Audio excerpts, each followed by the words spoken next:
Midterm Lecture 1, Establishing Overall Audit Strategy as Part of Audit Planning. Note that we have three phases of audit process of auditing: risk, risk assessment, risk response, and reporting. Ito yung conclusions. So, in risk assessment, andyan yung preliminary engagement activities, andyan yung audit planning. It means na we need auditor to understand the entity, its environment, its internal control, to assess the risk of material misstatements of the client or of the entity. And based on the result of our assessment, we will now design the audit response, or let's say the risk response. So, i-design natin yung nature, timing, and extent of the audit procedures. Then, the next phase is the risk response. Dito na papasok si further audit procedures, si test of control, and si substantive procedures. And lastly, yung conclusion, wherein we evaluate the result of the audit evidence gathering procedures. So, yung resulta ng risk response natin, i-evaluate natin yun. Final na kasi yun, final stage. Para makaprovide na tayo ng opinion and makaprovide na ng report as external auditors. So, balik tayo sa phase 1, which is risk assessment. Okay, and we already discussed the preliminary engagement activities. Now, after the auditor send audit engagement letter, acceptance na yon ng engagement for the client. So, next, the external auditor will proceed with the establishment of the overall audit strategy as part of the audit plan.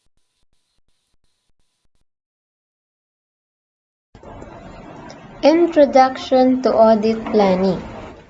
The auditor plans the audit so that it will be performed in an effective manner to gain reasonable assurance that the FS are free from material misstatements. Note that this is the primary purpose of audit planning, so that it will be performed in an effective manner. Kahit naman hindi audit, diba? Bakit tayo nagpaplano? Para ma-perform yung isang bagay o isang activity in an effective way or in an effective manner. So, that's why merong planning. Okay?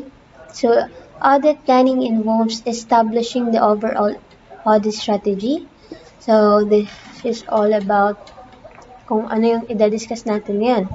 Ito yung first phase ng audit planning. Establishing the overall audit strategy, a general strategy for the engagement. And after this, pupunta tayo dito, developing an audit plan. Detailed approach for the expected nature, timing, and extent of the audit. In order to reduce audit risk, ano yung audit risk? The risk na baka inappropriate yung opinion na maibigay ni external auditor. So, it is the chance that the audit opinion na mapoprovide ni external auditor is inappropriate. Let's say, sasabihin niya na walang material misstatement, pero actually meron pala. Okay, to unacceptably low level. So, yung risk na inappropriate yung opinion is ito, para ma-reduce siya in acceptably low level. Ma'am, hindi ba pwedeng ma-eliminate? Hindi. Okay, hindi natin ma-eliminate yung risk. Meron kasi talagang risk. Meron talagang chance na magkamali si external auditor since may limitation nga tayo na tinatawag sa audit engagement. Okay? Therefore, yung atin lang, magkakaroon tayo ng audit planning so that kung ano man yung risk na yun, mare-reduce natin yun to unacceptably low level. The main outputs of audit planning, syempre, ito yung first phase ng audit planning. So, dapat, isa sa output natin, the overall audit strategy or audit planning memorandum. And since ito yung second phase, developing an audit plan, ito yung second output natin, the audit plan or audit programs or audit completion checklist. So, same lang yan sila ng mga terms.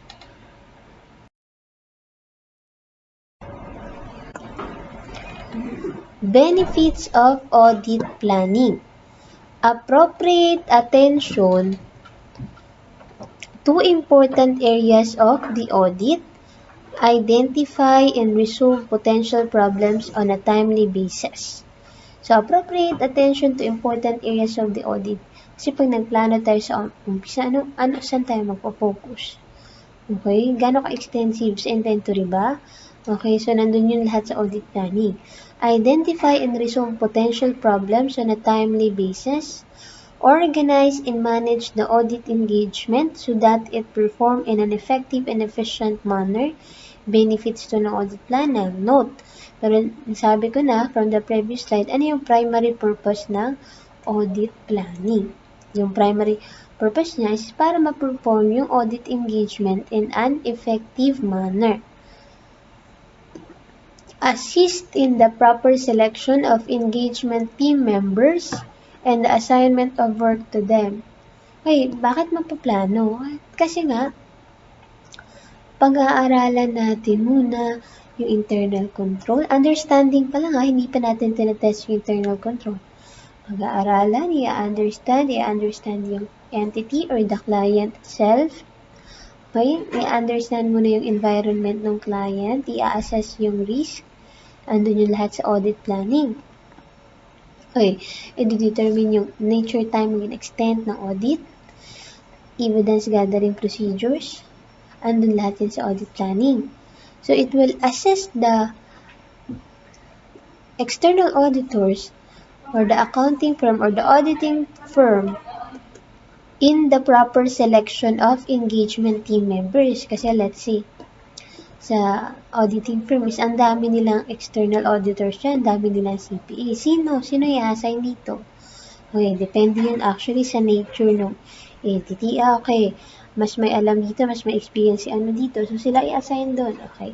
So, properly na maa-assign, so sino yung team members na maa-assign doon sa certain client na yun. And the assignment of work to them. Okay, more on IT to. So, sino dapat i-assign natin dito? Okay, hospital, sino dapat i-assign dito? Ganito yung nature ng business nila. Okay, it will assess the auditing firm in the proper selection of the engagement team members, sino yung kasali sa audit team, and the assignment of work to them. Facilitate the direction and supervision of engagement team members and the review of their work. Assist where applicable in coordination of work done by auditors of components and experts. Sino yung components na sinasabi dito? Ito yung mga subsidiaries. So, let's say may auditors din sa subsidiary, may auditors din sa parent. So, yung audit planning, it will assist in coordination of work done by auditors of components, yung auditors ng subsidiaries natin, and experts. Okay, sino yung expert na tinatawag? Ito yung mga magagaling sa sarili nilang field except from accounting and auditing. Okay, so yung tinatawag na expert dito, ito yung term na tinatawag sa PSA, let's say, magaling sa IT. So, experts doon. Yung mga expert na kailangan natin through the audit. Okay, so assist where applicable in coordination of work done by other auditors of components and experts. So, it will assess them that these are the benefits of audit planning.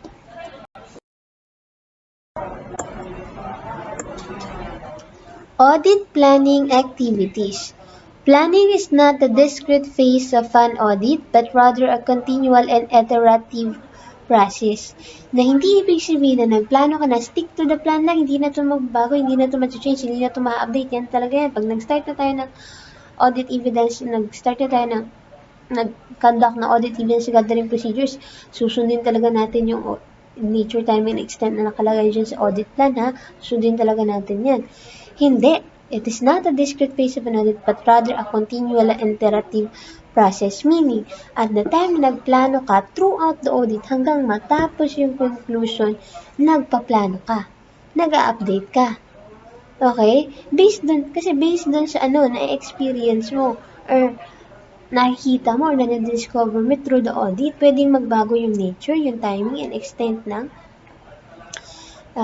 audit or ng procedures. Planning, however, includes consideration of the timing of certain activities and audit procedures that need to be completed prior to the performance of further audit procedures. Ano yung further audit procedure? We have two: tests of controls and substantive procedures. The nature and extent of the above planning activities will vary according to these three. Take note of this. Importante ito. The nature and extent of the above planning activities will vary according to the size and complexity of the entity. Malamang, mas extensive yung planning activities dapat pag larger yung entity. Kaya mas komplikado yung accounting ng entities. So, the key engagement team members' previous experience with the entity. Let's say, continuing auditor ka na. Nag-audit ka na last year sa client na yan. Okay? So, maapektuhan nun yung nature and extent of the planning activities. Kasi kung ikaw compare mo, paano kung yung new auditor talaga versus yung sa continuing auditors, siguro mas less extensive dun sa continuing auditor since naka-audit na siya sa entity na yan eh. Meron na siyang knowledge niya, alam niya na yung internal control, alam niya na yung environment, yung entity, understanding the client, its environment, and its internal control. Tapos na. Kasi meron siyang background dyan. Paano kung yung auditor, di ba? Kung walang experience or konti experience with the entity, then mas extensive, mag-iba yung nature ng planning activities. So, it will vary. Next, the changes and circumstances that occur during the audit engagement. Kaya nga sinasabi ko sa inyo na hindi siya discrete phase, but rather continuous yan. Okay, pwede magbago yung audit plan. Depende yan sa yung extent ng planning activities. Okay, pwede mas ipa-extend, mas maging extensive pa, magbago yung nature. Lalo na kung may change in circumstances that occur during the audit engagement. Diba kasi kung may changes, magbabago ka din ng plano, magmamodify ka din. Therefore, continuous yung planning natin. Note overall audit strategy. This is the first phase of audit planning. Tama? Kasi meron tayong dalawa. First, establishing the overall audit strategy, and next, the development of the audit plan. So, let's discuss first this first phase, the establishment of overall strategy. Overall audit strategy, formerly known as Audit Planning Memorandum, sets the scope, timing, and direction of the audit and guides the development of the audit plan. In establishing the overall audit strategy, the auditor is required to, letter A, identify the characteristic of the engagement and define its scope, ascertain the reporting objectives of the engagement, to plan the timing of the audit and nature of the communications required. So, bakit required? Okay, the auditor is required. Hindi allowed, hindi permitted, pero nare-required. Whether the auditor like it or not, kailangan niya mag-establish ng overall audit strategy. So, kailangan i-define niya yung scope of the audit, kung ano yung i-audit niya, ano yung reporting objectives of the engagement, para maplano yung timing of the audit and nature of the communications required. Ano yung objective ni auditor? Ano yung scope ng audit engagement? So, andun lahat yun sa overall audit strategy, the scope and the objectives. So, it sets the scope, the timing, the direction of the audit, and guides the development of the audit plan. Di ba ito yung second phase? Sabi ko nga, yung audit planning activities, meron dalawang phase as discussed from the previous slide. The establishment, first, the external auditor should establish the overall audit strategy and then develop the audit plan. So, after natin itong ginawa, itong first phase, ito yung magiging guide natin para i-develop si audit plan.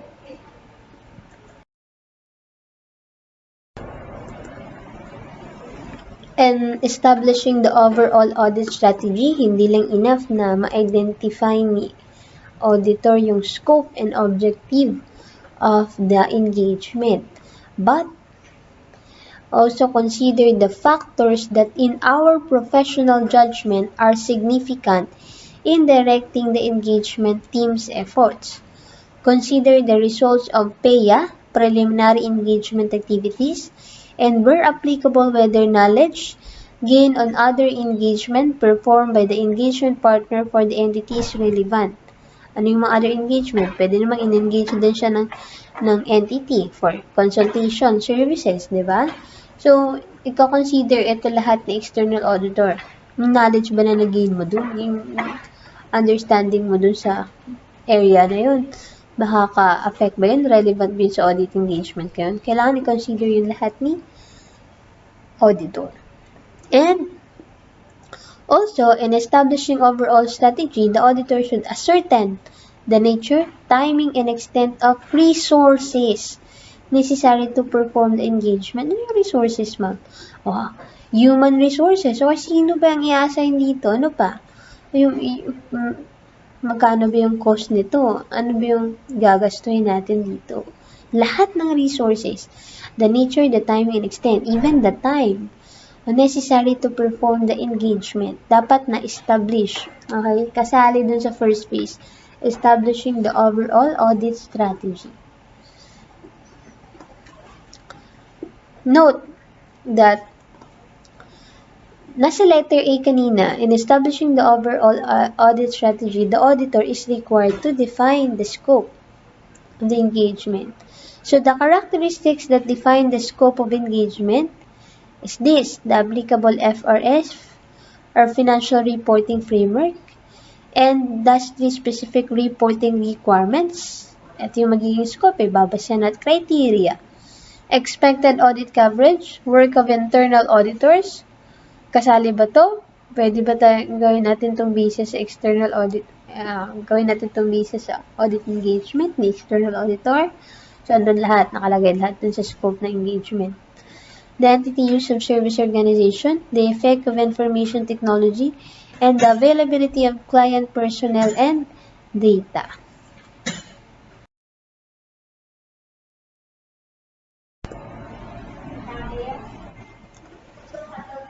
Next, reporting objectives, timing of the audit, and nature of communications. Itong letter B. Ito yung letter B. Okay. Letter A, yung scope. Yung letter B, objective, yung timing ng audit, and nature of communications. So, nasa overall strategy to. Overall audit strategy. So, yung first bullet natin, the entity's timetable for reporting. Kumaga parang schedule ni entity. Okay. Timetable for reporting. Meetings with management in TCWG. So, paano ba yung timing ng audit?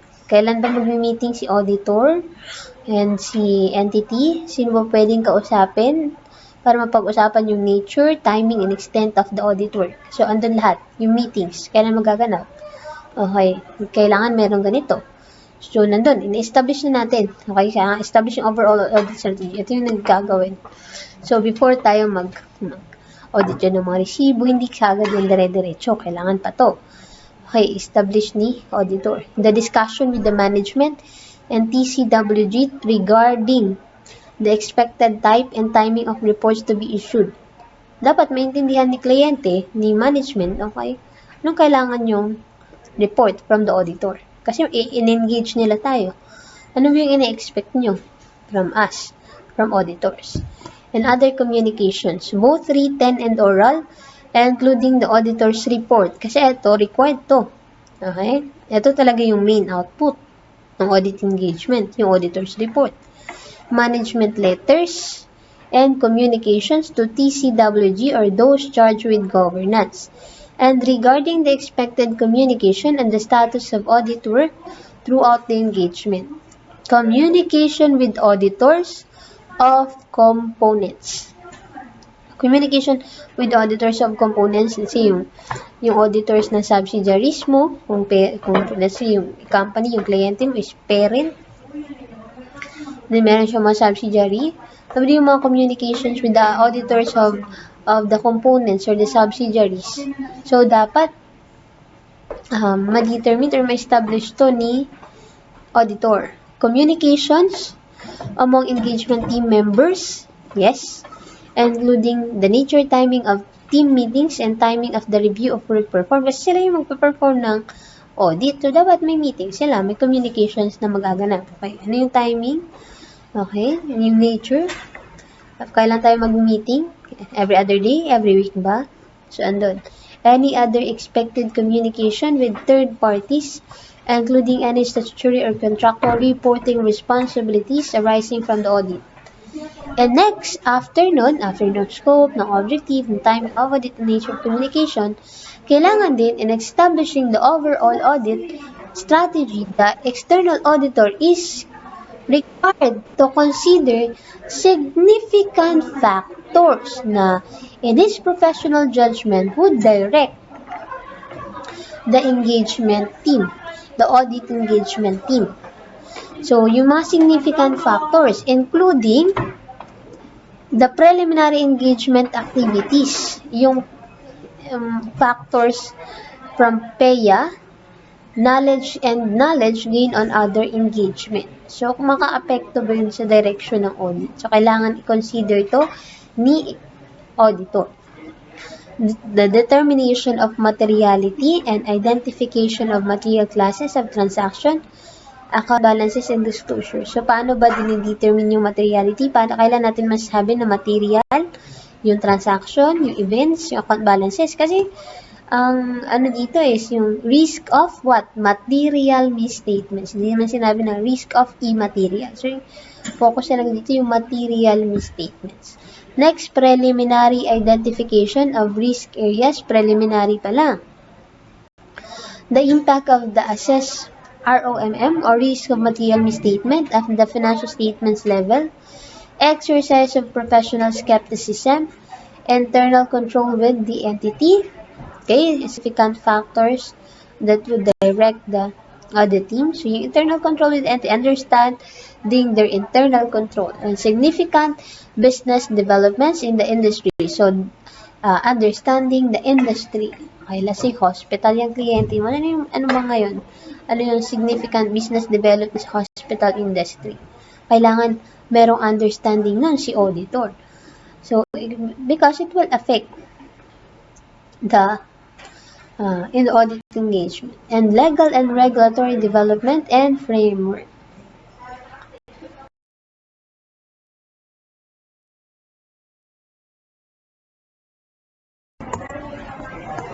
Nature, timing, and extent of necessary resources. Ito yung letter E. Okay? Sa letter E kanina, that in establishing the overall audit strategy, the auditor is required to determine this. The nature, timing, and extent of necessary resources for the audit engagement. Okay, so ano yung necessary resources? Ano yung resources dito? Di ba sabi ko, human resources. Sino yung i-assign dito? Okay? Let's say, ang dami nyo sa audit. Ikaw dito, Syra. Ikaw dito, Krisa. So, the selection of the engagement team. Okay, magpapa-audit si ABC company. Sino yung engagement team na papadala natin doon? So, dun, isa-select nila yung engagement team, including where necessary the engagement quality control reviewer. Ito yung magre-review dun sa work mismo ng auditors. And the assignment of audit. So, engagement budgeting, ito, money na to, cost. Budget ng auditor, ng engagement team. And timetable, ito naman, time resources. Paano nila gagawin yung audit? The auditor shall document the overall audit strategy commonly in the form of memorandum. Kaya nga, yung overall audit strategy, tinatawag din na audit memorandum. Kasi dina-document natin siya. Tawag doon, audit memorandum. The audit engagement team. Engagement team comprises all partners and staff. So, partners yung tinatawag dyan sa kanila. And staff. Pag nandun ka sa public practice, sa mga SGB, ganun. Meron silang staff na tinatawag. Kahit CPA ka na, mag-start ka sa pagiging staff lang. Okay, hanggang sa maging junior, maging senior auditor, ganun. So, engagement team comprises all partner staff, professionals other than partners, including any expert the firm employs. So, eto, sinabi dito, example, professionals and other than partners. Ito kasi partners, okay, ito talaga yung nasa head. I mean, ito talaga sila yung head auditors. Okay? Pero hindi naman explain na engagement team. Naku, mga auditors na to, mas CPA lang dapat nila. Hindi. Kasi pwede namang merong expert dun sa auditing firm. Let's say, expert nila sa IT, sa field ng IT. Expert nila sa field ng ganito, ng ganyan. Yung mga assessor. Siyempre, hindi naman yan field ni accountant. Hindi naman yan field ni auditor, di ba?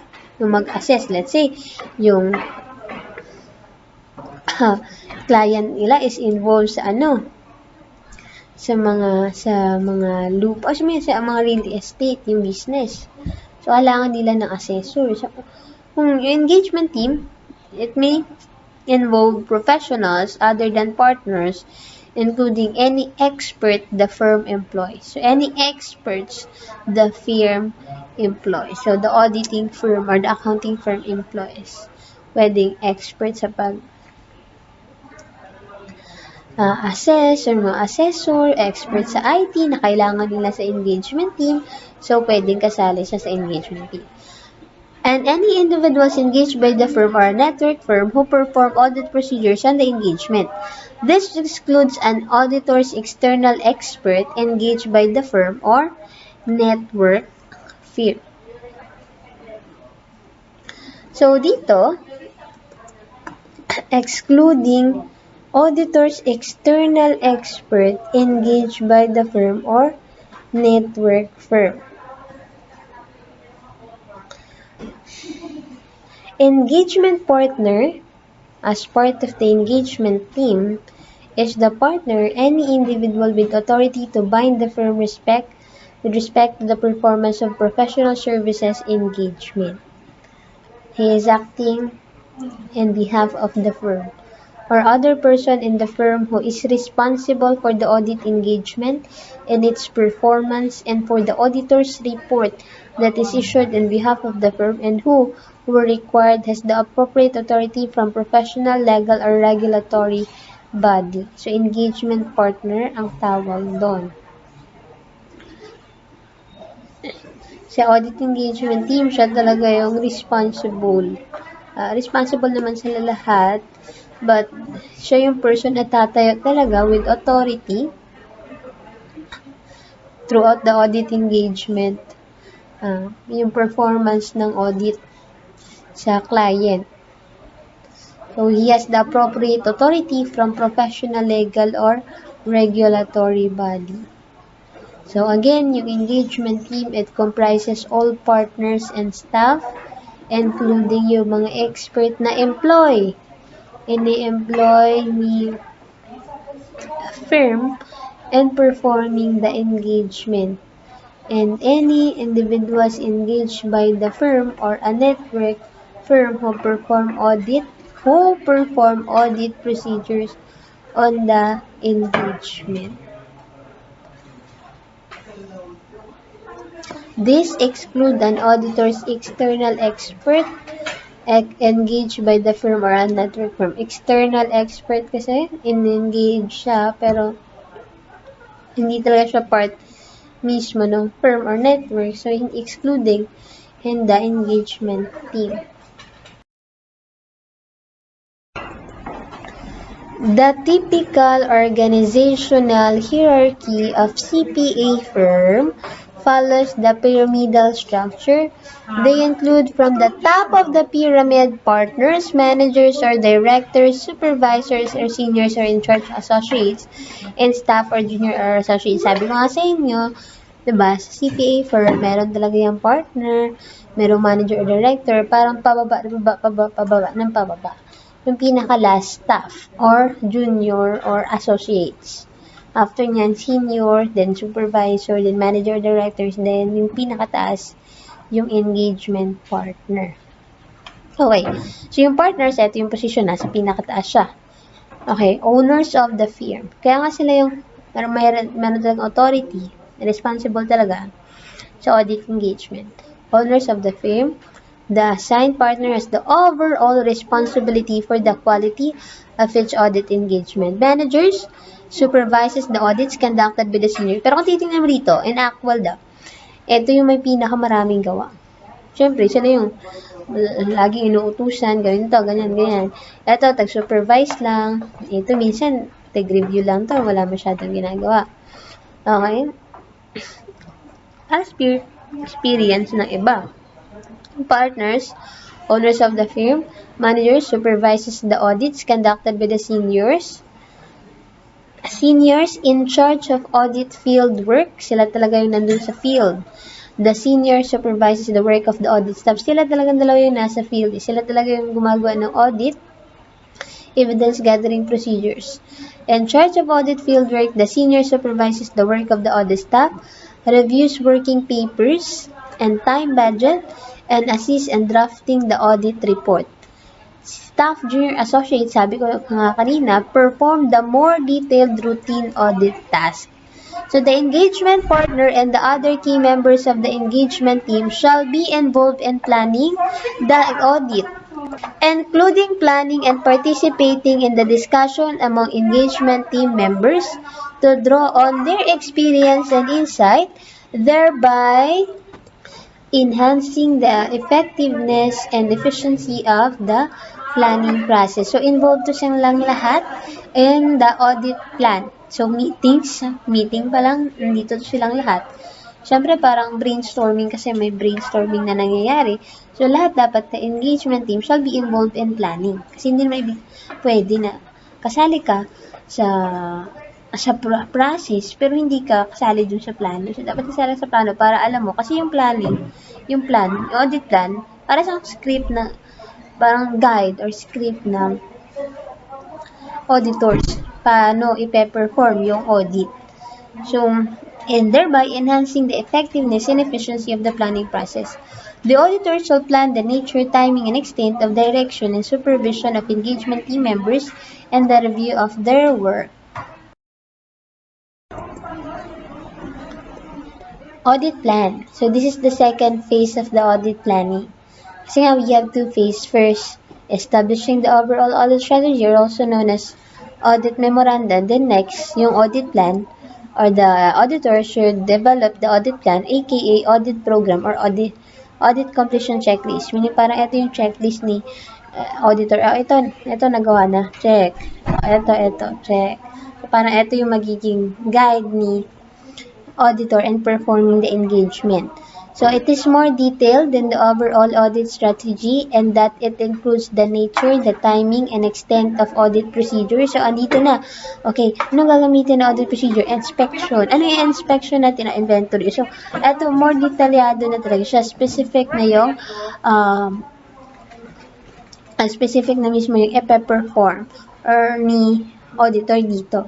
So, to be performed by the engagement team members required to implement the overall audit strategy into comprehensive description of the work to be performed. So, sabi ko nga, ito yung script ni auditor. So, nandito yung work. Anong gagawin niya sa audit evidence?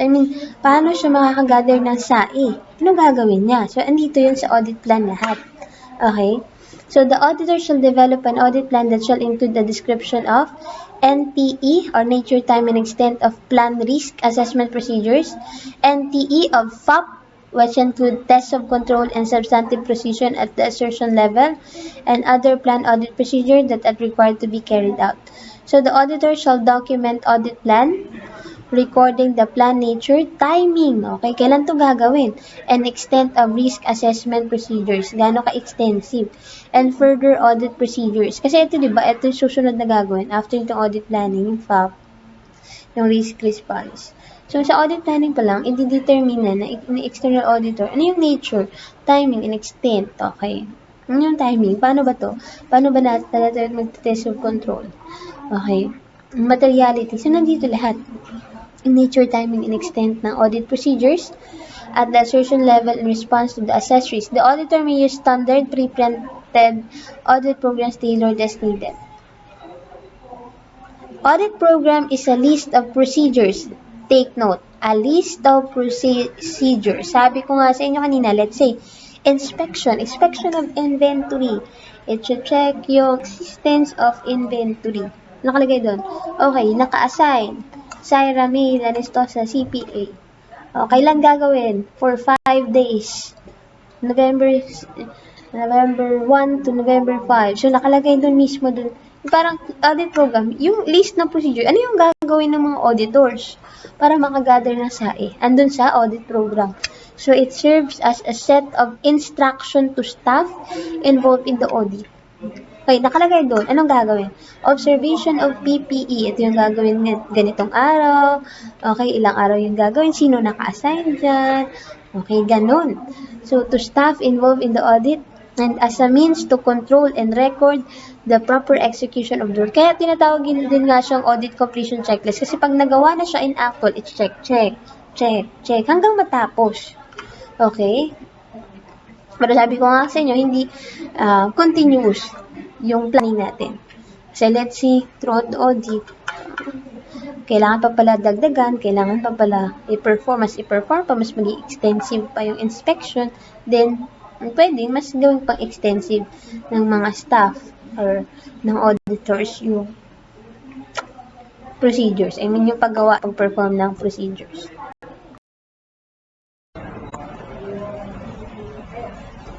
Traditionally, the two types of audit programs only pertain to FOP